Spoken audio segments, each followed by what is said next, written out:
Kumusta everyone? Hello guys! I'm CJ, your man of letters, and welcome to my channel if you are new here guys, and welcome back to my YouTube channel if you are already my viewers and subscribers. Kumusta kayo guys? For today's video guys, another Fallout Sundays performance naman. Ulit ang ating gagawin ng reaction video. This time guys, yung 18 heart ko ay nabubuhay ulit dahil nakita ko nag-perform pala ng solo lang si Stel dito sa All Out Sundays with the other The Clash alumni. And let's see guys kung ano ba yung pinerform nila dito dahil we all know naman na kapag vocals ang pinag-uusapan sa P-pop industry natin, aba, tatak, Stel at SB19 yan, diba? So guys, samahan nyo ko for today's video at gawa natin ang reaction video ito. Let's go! Let's go!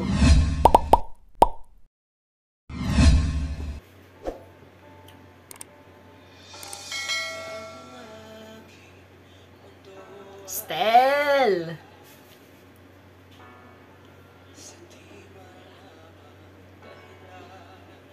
Grabe! Ang heartfelt ng boses. Very malamig. Pampatulog. Oh my God, the blending! Jeremiah and John Rex. Grabe yung blending nila. Nagulat ako doon.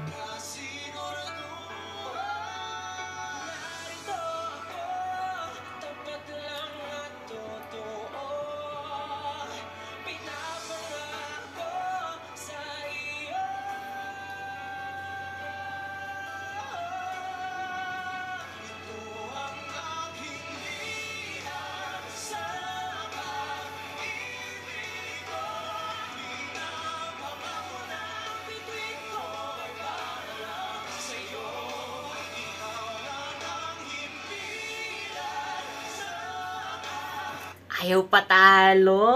Talagang todo performance level.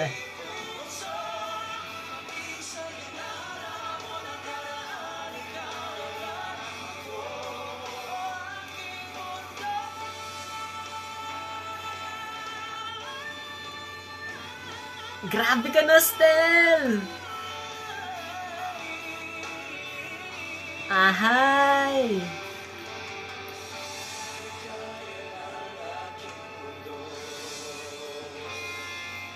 Okay, grabe.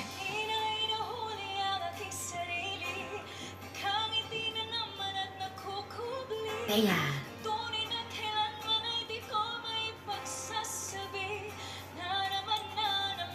Very pop yung boses din ni ni Teya. Parang what if makita natin din si Teya sa isang group. Kasi P-pop na P-pop din yung atake ng boses niya. Boses niya.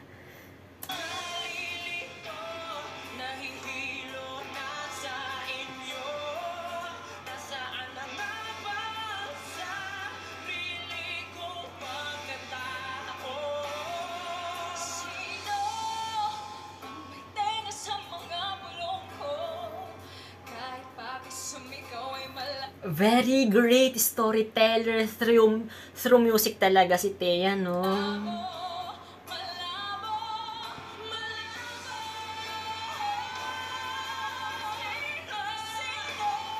Talagang kinikilabutan ako.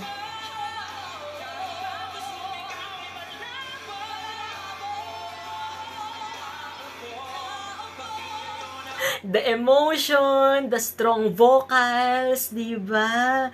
And yung chemistry, talagang titigan, level up.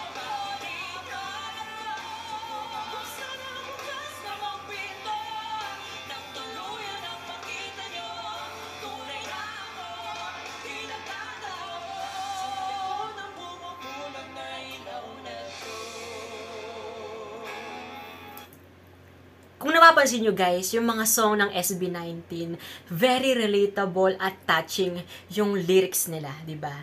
Ako as a writer, di ba? Alam ko yung, alam mo yun, yung may kwento in a very idiomatic yet relatable na mga lyrics, di ba? Or mga writings.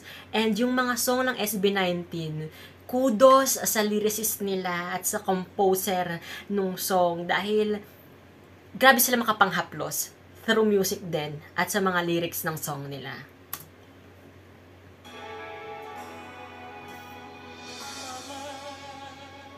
Mapa.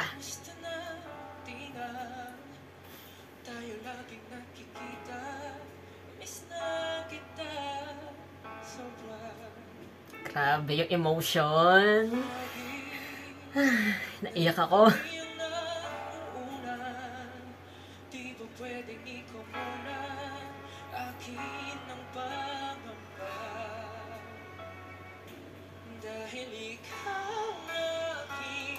This Mapa song, yung isa talaga sa favorite ko na song ng SB19.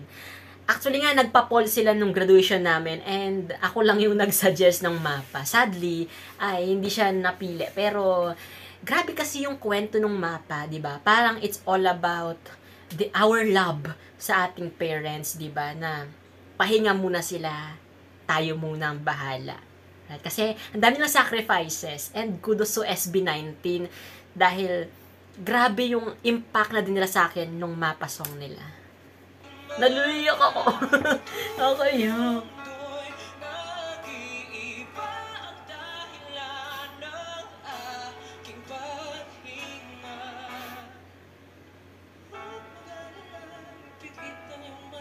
Grabe ka, Stel!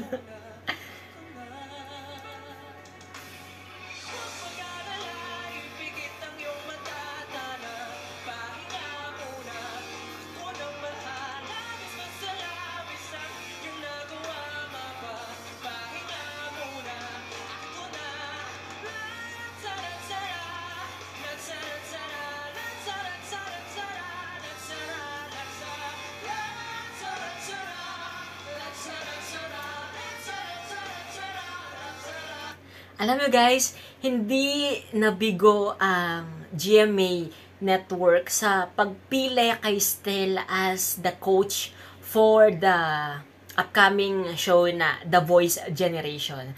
Kasi when it comes to kasi yung mga new generations natin ngayon, very relatable sila sa SB19. And eto, 'di ba? Parang makikita natin si Coach Stel as coach sa The Voice Generation. And ano kaya yung mga gagawin niyang mga advice doon and yung mga, for sure, mga tips and advices niya para sa lahat ng mga sasali sa The Voice Generation. Excited ako doon, guys.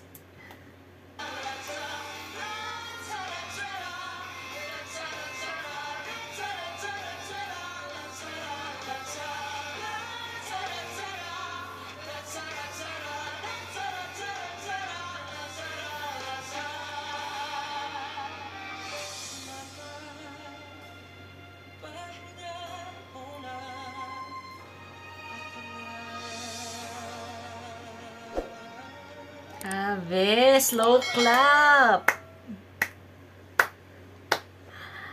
Alam niyo yun guys, very homey. Tama ba yung term ko na yun? Pero parang at home talaga si Stel dito sa pagkanta niya sa All Out Sundays, di ba? In all very fairness naman, kayang makipagsabayan ni na John Rex, ni na Jeremiah, and ni Thea kay Stel dito. And grabe din yung mga pinakita nilang vocals. Alam mo, parang binigyan nila ng respect yung music ng SB19 and si Stel mismo. Kasi kung papansin nyo guys, di ba? Parang yung spot na para kay Stel, di nila kinuha. You know what I'm saying guys, di ba? Alam naman natin na kapag nag-perform tong tatlong to, si John Rex, si Jeremiah, tsaka si Thea, very strong eh. Pero this time, parang nakita natin sila na nagbigay sila ng daan kay Stel. And grabe yung respect. Sinasaluduhan ko doon yung mga GMA singers natin kay Stel at sa mga SB19 songs. Diba? Grabe yun. And then guys, thank you for watching my reaction video. Kung may mga suggestions or recommendations pa kayo that you want me to do a reaction video, pwede mo i-comment sa baba guys sa my comment section. At kung may mga commentaries ka ba about this SB19 Stel hits the stage with the Clash alumni sa All Out Sundays, i-comment mo rin yan sa baba guys. At kung hindi ka pa rin nakasubscribe sa channel ko guys, don't forget guys to hit that subscribe button and that notification bell for you to be updated sa lahat ng mga videos na sa i-upload ko pa. Maraming salamat sa panonood guys. This has been CJ, your man of letters. Stay safe and stay motivated. Bye guys!